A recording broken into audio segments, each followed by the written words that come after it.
যেরকম যুদ্ধক্ষেত্রে যোদ্ধারা মানে জীবন গেলে যাক কিন্তু সামনে আগায় যায়, বিদেশের মাটিতে ওটাই আমরা প্রথম জিতলাম আর কি। আমাদের সময়ে যারা ছিল কোচরা বাইরে থেকে গালি দেয়, একটুখানি খারাপ খেললে গালি দেয়, এই হ্যাঁ, মা বাপ তুলে গালি হ্যাঁ। দেয়। মাঠ দেখে তো আমারই নিজেই নেমে যাবার ইচ্ছে হচ্ছে। ইনশাল্লাহ জিতবো, মাঠে নামো, মাঠে নেমে লড়াইয়ের মনোভাব থাকতে হবে। 10 জুন জাতীয় এই স্টেডিয়ামে বাংলাদেশ লড়তে যাচ্ছে সিঙ্গাপুরের বিপক্ষে এশিয়ান কাপ বাছাই পর্বে নিজেদের প্রথম হোম ম্যাচে। এই যে বাংলাদেশ নিয়ে মানুষের এখন অনেক আগ্রহ, ফুটবল থেকে যারা মুখ ফিরিয়ে নিয়েছিলেন তারাও এখন ফুটবলের খোঁজ খবর রাখছেন। তবে আপনারা কি জানেন বাংলাদেশ তাদের প্রথম আন্তর্জাতিক ম্যাচ বা প্রথম ম্যাচ তারা কবে জিতেছিল? বাংলাদেশ স্বাধীনতার পর তাদের প্রথম জয়ের সেই গল্পটার কথা কি কেউ জানেন? অনেকেই হয়তো জানেন, অনেকেই হয়তো জানেন না। সেই গল্পটা আজকে কেন বলা বা এই ম্যাচের আগে কেন বলা, সেটারও কিন্তু একটা উত্তর রয়েছে বা সেটারও কিন্তু একটা সমীকরণের অ্যান্সার রয়েছে। সে অ্যান্সারটা হলো বাংলাদেশ স্বাধীনতার পর ফুটবলে প্রথম জয় পেয়েছিল সিঙ্গাপুরের এগেনস্টে। সেই সিঙ্গাপুরের এগেনস্টেই বাংলাদেশ মাঠে নামতে যাচ্ছে 10 জুন। 1973 সালে এসেছিল সেই জয়। সেই জয়ের গল্পটা কি শুনতে ইচ্ছা করে না? সেই জয়ের গল্প আমরা শোনাবো, আপনাদেরকে শোনাবো। এবং আমাদের সাথে আছেন 1973 সালে বাংলাদেশ জাতীয় দলের সেই ম্যাচটা যিনি খেলেছিলেন, বাংলাদেশ দলের ফুটবলার শেখ আশরাফ আলী। শেখ আশরাফ আলী ভাই, আপনাকে অসংখ্য ধন্যবাদ। আপনি সময় করে এই ন্যাশনাল স্টেডিয়ামে এসে আমাদেরকে সুযোগ করে দিয়েছিলেন সেই ম্যাচের কথাগুলো আসলে শোনার জন্য। কেমন লাগছে এতদিন পর স্টেডিয়ামে আসলেন? আমি 1971-এ স্বাধীন বাংলা ফুটবল দলের সদস্য ছিলাম। স্বাধীনতার পর 1972 ঢাকা একাদশ একটা টিম ছিল, সেটার সদস্য আমি এবং নিয়মিত প্লেয়ার ছিলাম। 1973-এ সর্বপ্রথম জাতীয় দল, বাংলাদেশ জাতীয় দল, সেটারও আমি সদস্য। তো সিঙ্গাপুর নিয়ে যে কথাটা, আমাদের দেশের জনগণের যে আগ্রহ যেটা দেখলাম, এটা খুবই আনন্দের বিষয়, খুবই সুন্দর জিনিস, ভালো জিনিস। এই জিনিসটা আশা করি দর্শকরা ধরে রাখবেন। তার আগে বলতে যাই, আমরা 73-এ মার্দিকা কাপ প্রথম খেলতে গেলাম, আন্তর্জাতিক ম্যাচ। ওখানে আমরা অনেকগুলো টিমের সাথে খেলছি, থাইল্যান্ড, তারপরে জাপান। জাপান, কুয়েত, আর কতগুলো নাম এখন আমার ওই স্মৃতিতে মনে পড়ে না। থাইল্যান্ডের সাথে প্রথমে ড্র করছিলাম, তারপরে ম্যাচগুলো হারছিলাম। তারপর মানে মালয়েশিয়ার খেলা শেষ হয়ে যাওয়ার পর আমরা আন্তর্জাতিক একটা ফ্রেন্ডলি ম্যাচ খেলতে গিয়েছিলাম সিঙ্গাপুর। আচ্ছা। সিঙ্গাপুর তো যাইনি কোনোদিন, তখনই প্রথম গেলাম সিঙ্গাপুরে। তো প্রথমে তো সিঙ্গাপুর স্টেডিয়ামে ঢুকে আশ্চর্য হয়ে গেলাম, এত সুন্দর স্টেডিয়াম, এত সুন্দর টার্ফ। তো আজকে আমি ওইটার এতেই বলতে চাই, আজকে আমি যে স্টেডিয়ামে, এই ঢাকা স্টেডিয়ামে আমি অনেক দিন খেলছি, দীর্ঘ 16 বছর। কিন্তু আমি আজকে যে অবস্থায় আসি, এখানে দাঁড়ায় আছি, আমি ধন্যবাদ জানাই ক্রীড়া মন্ত্রণালয়কে, যারা আরম্ভ করছে, ধন্যবাদ জানাই যারা এটা শেষ করছে। আসলে চমৎকার, এটা একটা আন্তর্জাতিক মানের স্টেডিয়াম। দেখলাম স্টেডিয়ামে এসে একটু হাঁটছিলেন, একটু দৌড়ালেন। হ্যাঁ, মানে পুরনো স্মৃতিগুলোর কথা আসলে মনে পড়ছে কিনা, বা এই স্টেডিয়ামে আপনাদের অসংখ্য মেমোরি থাকাটাই খুব স্বাভাবিক। এই গ্যালারিগুলো দেখে, তখন চেয়ার ছিল না, এখন চেয়ার বসেছে। এই যে স্টেডিয়ামের আজকের এই অবস্থা, এটা দেখে পুরনো আসলে কোন ঘটনাটার কথা মনে পড়ে? আমাদের সময় আপনার আর এখন যে অবস্থা, অনেক পার্থক্য, অনেক পার্থক্য। কিন্তু আমরা এই মাঠে খেলছি দীর্ঘ 16 বছর। মাঠ যে এত সুন্দর, আমরা যখন খেলছি, আপনার মাঠের অবস্থা কি এটা বলার মানে অপেক্ষা রাখে না।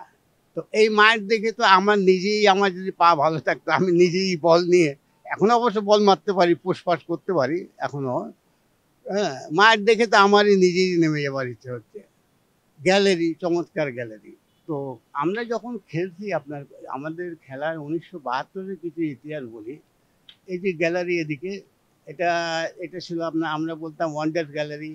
ওই পাশের গ্যালারিটা ছিল মডার্ন গ্যালারি। আর মাঝখানে ছিল ওটা হচ্ছে কিছু দর্শক থাকতো, সেটা হচ্ছে, আমি এটা 1972-এর কথা বলতেছি, যে কিছু মানুষ থাকতো, দর্শক থাকতো, সেটা হচ্ছে আপনার আবানের কিছু সমর্থক।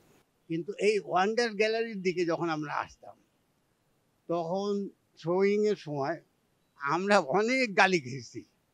হ্যাঁ, তারপর ওয়ান্ডার গ্যালারি থেকে কোনো রকম সহযোগ করে তারপরে আবার যখন মডার্নের দিকে যেতাম, তখন ওখান থেকে আবার এটা সরতো। কিন্তু এটা কারণ আছে, কারণ হচ্ছে কি, ওয়ান্ডার্স এবং মডার্নের প্লেয়াররা ওইখান থেকেই তো সব নিয়ে তারপর আবানি জন্ম হলো। এই জন্যই তাদের একটা আক্ষেপ থাকতে পারে, এটা কোনো ব্যাপারই না। কিন্তু এই স্মৃতিগুলো এখনো মনে পড়ে। ফিরিয়ে নিয়ে যেতে চাই 1973 সালে, যে ম্যাচটার কথা আপনি শুরু করেছিলেন। বাংলাদেশ সিঙ্গাপুরের সাথে ফ্রেন্ডলি ম্যাচটা খেললো এবং বাংলাদেশ সেই ম্যাচটাই জিতলো। এর আগে স্বাধীনতার পর বাংলাদেশ ঢাকা একাদশ নামে প্রথমে আপনারা খেলতে নেমেছেন। তখনও আসলে বাংলাদেশ নামটা ফিফাতে বা ফিফা ইন্টারন্যাশনাল ম্যাচগুলোতে আপনারা রিপ্রেজেন্ট করার জন্য সেই অ্যাফিলিয়েশনটা তখনও হয়নি, আমাদের অ্যাফিলিয়েটেড ছিল না। এরপর মার্দিকা কাপ খেললেন। মার্দিকা কাপের সময় বাংলাদেশ লেখা নেম প্লেট নিয়ে আপনারা মার্চ পাস্ট করেছিলেন। এরপর 1973 সাল আসলো, 73-এ বাংলাদেশ নামটা নিয়ে আপনারা মার্চ পাস্ট করলেন। 73-এ সেই সিঙ্গাপুর ম্যাচের কথাটা যদি একটু বলেন, যে নওশের ভাই মনে হয় সেই ম্যাচে গোল করেছেন, আমরা যতটুকু আসলে ইতিহাস পড়ে জানি। ওই ম্যাচটা নামার সময় আমাদের সবচেয়ে বড় সমস্যা ছিল কি, আমরা মাত্র 15-20 দিন প্র্যাকটিস করে আমরা ম্যাচ খেলতে গেছি থাইল্যান্ডে, এই মার্দিকা কাপ, মালয়েশিয়া। কিন্তু কোনো বিদেশি টিমের কোনো অভিজ্ঞতাই আমাদের ছিল না, কোনো অভিজ্ঞতা। তো যাই হোক, যেভাবে হোক আমরা গেছিলাম, আমরা খেললাম আন্তর্জাতিক ম্যাচ। মোটামুটি আমাদের যে টিম ছিল, মোটামুটি আমরা রেজাল্ট একেবারে খারাপ করিনি, মোটামুটি। তো গেলাম সিঙ্গাপুরে ফ্রেন্ডলি ম্যাচ খেলার জন্য। মাঠে নামলাম, ওদের ড্রেসটা ছিল লাল, সিঙ্গাপুরের ড্রেসটা খুব সম্ভব, আর গ্যালারি ওদের লাল রঙের, মানে চেয়ারগুলা। মাঠ এত সুন্দর, মাঠ দেখে অবাক হয়ে গেলাম। মাঠে নামলাম, মাঠে নামার পর আমাদের টিম ওই সময় ভালো ছিল, খারাপ না। সালাউদ্দিন নেট, তারপর আমি, জুনিয়র নাজির বলে একটা প্লেয়ার ছিল, স্টপার ব্যাক খেলতো। তো অনেক প্লেয়ার ছিল আমাদের টিমটাও, যে একবারে খারাপ তা না, টিমটা আমাদের খুব ভালো ছিল। কিন্তু আমরা একত্রে যে প্র্যাকটিসটা হয় 1 মাস 2 মাস, এরকম কিছু করতে পারিনি। তারপরে আমরা সৌভাগ্যবান, আমরা সেই সিঙ্গাপুরের ওই ম্যাচটা আমরা জিতেছিলাম। জেতার পর স্বাভাবিক আমাদের ওটাই প্রথম জেতা, বিদেশের মাটিতে ওটাই আমরা প্রথম জিতলাম আর কি। আনন্দ উৎসব, আনন্দের ব্যাপার। পরে আবার আনন্দ উৎসব, পরে আবার এই সেকেন্ড টিমের সাথে আমরা হারিয়ে গেছিলাম, আমার যতটুকু আমার মনে হয়। 2টা ম্যাচ খেলতাম, একটা ওদের সিনিয়র টিম আর একটা জুনিয়র টিম। সেকেন্ড ম্যাচটা হারছিলাম আমরা, এই অভিজ্ঞতা। এরপর তো আপনার বেশ কয়েক বছরই আসলে লম্বা একটা সময় আপনারা যখন খেলেছেন। এরপর আমরা 2000-এর শুরুর দিকেও দেখেছি ফুটবল নিয়ে সাধারণ মানুষের একটা আগ্রহ ছিল। সেটার পেছনে অনেক কারণ থাকতে পারে, ন্যাশনাল টিমের পারফরমেন্স থাকতে পারে সেই সময়টায়, লোকাল লিগগুলো আরও বেশি জমজমাট হতো সেই সময়টায়। এখন অনেক দিন পর মনে হয় ফুটবলের সেই আগের আমেজটা ফিরে আসছে, সাধারণ মানুষজন ফুটবল নিয়ে কথা বলছে। টিকিট নিয়ে আমরা দেখলাম হুলস্থুল কাণ্ড হয়ে গেল, টিকিট অলমোস্ট ছাড়ার পরপরই সেটা সোল্ড আউট হয়ে যায়। সাবেক ফুটবলার হিসেবে এটা আসলে কেমন লাগে, যে না, ফুটবলটা মানুষের যে ভালোবাসা, বাংলাদেশের মানুষের প্রাণের খেলা বলা হয় ফুটবলকে, সেইটা যে আবারও ফিরে আসছে, এইটা আসলে এখন কেমন অনুভূতি হয়? না, এটা তো বাস্তব সত্য, বাঙালির প্রাণের খেলা ফুটবল। আমাদের দেশে একটা বাচ্চা ছেলে জন্মের পর 2 বছর, 1.5 বছর 2 বছর হাঁটা যখন শেখে, তখনই তার মা বাবা বল একটা কিনে, তখনই সে বল মারা আরম্ভ করে। বাঙালির প্রিয় খেলা ফুটবল। কিন্তু আমাদের যে সমস্যাটা, আপনার দর্শক যে আসতেছে, এখন দর্শক মুখ ফিরে নিল কেন, সবচেয়ে বড় সমস্যা। ফুটবল বাঙালির প্রিয় খেলা, আমাদের প্রিয় খেলা ফুটবল। কারণ কি, দর্শকরা, আমার যে চিন্তা, আমাদের দেশে আন্তর্জাতিক ম্যাচ হয় না, পাশাপাশি আপনার ক্লাব লেভেলে যে খেলাগুলো হয়, সেটা বিভিন্ন ডিস্ট্রিক্টে খেলা হয়, ভালো কথা। কিন্তু ওই আগে যেরকম আমাদের সময় বিভিন্ন জায়গায় লিগ হইতো, চিটাগাং, খুলনা, তারপরে কুমিল্লা, ঢাকা, বড় বড় শহরে লিগ হইতো। তো আমরা এখানেও খেলতাম। আবার আমাদের খেলা যখন আমরা, যেটাকে বলে হায়ার করে নিয়ে যেত আমাদের, তখন আমরা ওখানেও খেলতাম। ওইখানকার দর্শক তখন দেখতো যে আমরা যেতেছি, ঢাকা থেকে প্লেয়ার হয়, তখন ওখানেও গ্যালারি একদম প্যাক। আবার এখানে যখন খেলা হয়, এখানেও গ্যালারি প্যাক। এর কারণ, আরেকটা কারণ আছে, আপনার খালি সমর্থক না, ব্যাপারটা হচ্ছে কি, ওই সময় কিছু প্লেয়ারদের ইন্ডিভিজুয়াল, ব্যক্তিগত ব্যক্তিগত পারফরমেন্সের উপর দর্শকদের ভালো লাগতো, দর্শকরা আসতো, টিম ওয়ার্ক, তার মধ্যে টিম ওয়ার্কার ছিল, ব্যক্তিগত পারফরমেন্স ছিল। ফুটবল নিয়ে নিজেরা আপনারা খেলেছেন, এখনো ফুটবল একটা পর্যায়ে আছে, বাট বাংলাদেশের ফুটবলটাকে কোথায় দেখতে চান? বাংলাদেশের ফুটবলটাকে আমি তো ওই ওই কি বলে না, চাঁদ ধরা, আমি চাঁদ ধরতে চাই না। আমি দেখতে চাই যে আমাদের এখন যে পজিশন, এখন যে অবস্থা, আমরা কি করে এশিয়ার মধ্যে, আমার প্রথম টার্গেট হচ্ছে এশিয়া। আমি ওয়ার্ল্ডের বড় বড় টিম, ওদের টিমের মানে আর্জেন্টিনা, ব্রাজিল, ইউরোপ, ওগুলোতে আমি যাবই না। এটা হচ্ছে আমার ব্যক্তিগত মতামত।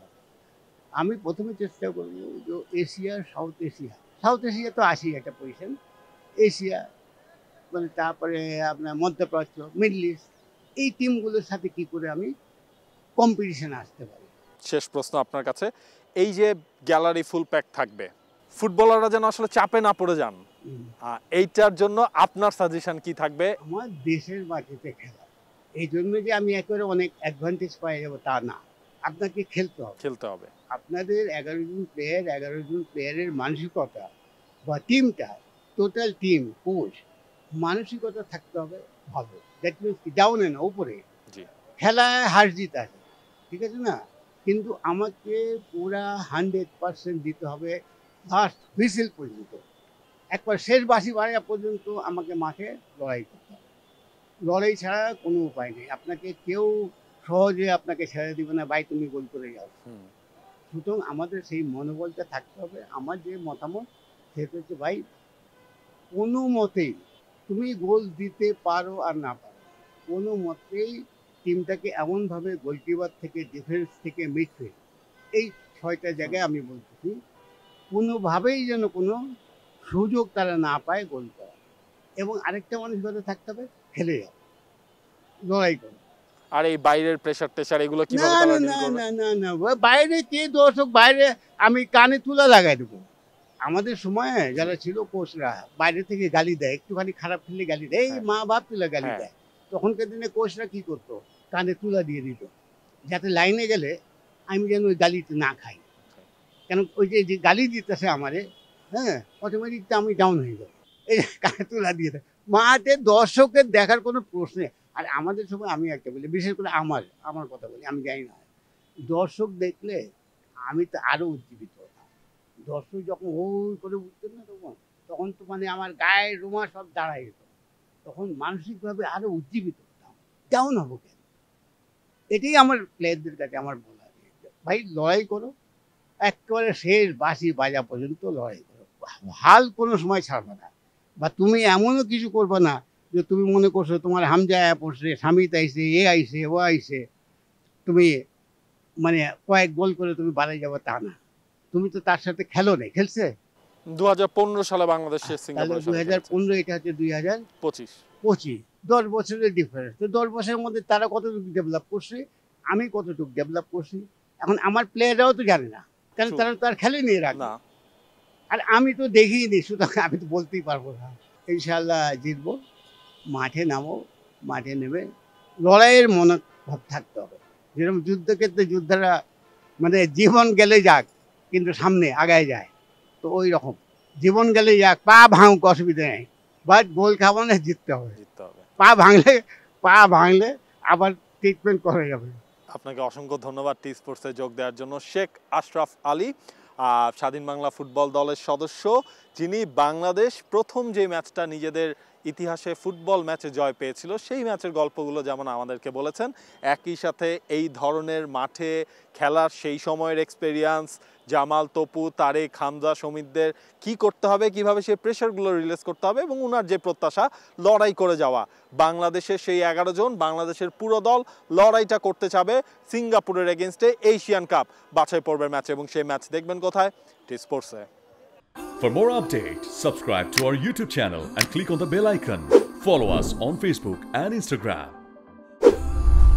Download T-Sports app to enjoy exciting games and highlights. Visit tsports.com.